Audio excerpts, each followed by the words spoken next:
Una de les mesures del govern central per reactivar l'economia i, conseqüentment, la creació de llocs de feina es dirigeix al sector que més ha patit aquesta recessió, el de la construcció.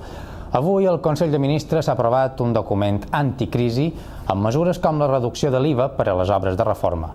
A Mallorca, els constructors consideren la mesura poc ambiciosa. Entre gener i febrer d'enguany, a Mallorca es varen fer 22 obres de reforma d'edificis, 7 manco que el 2009. Uns projectes que els constructors temen que no es puguin beneficiar de la reducció de l'IVA aprovada pel govern central, pensada més per petites rehabilitacions a particulars.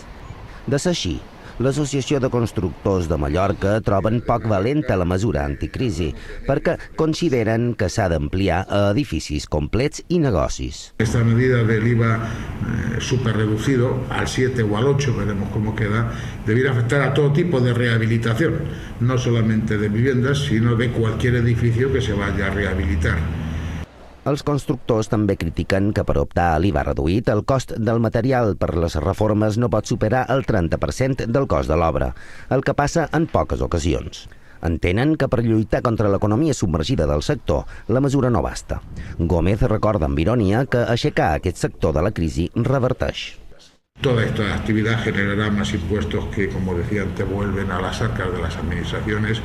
Por un lado, los impuestos directos, impuestos indirectos, IRPF de trabajadores, impuestos de corrupciones a los ayuntamientos, es decir. Amb tot, els constructors no critiquen la mesura del govern perquè tot ajut és bo, però ja que és temporal, fins a gener de 2012, consideren que el govern hauria d'haver estat més ambiciós.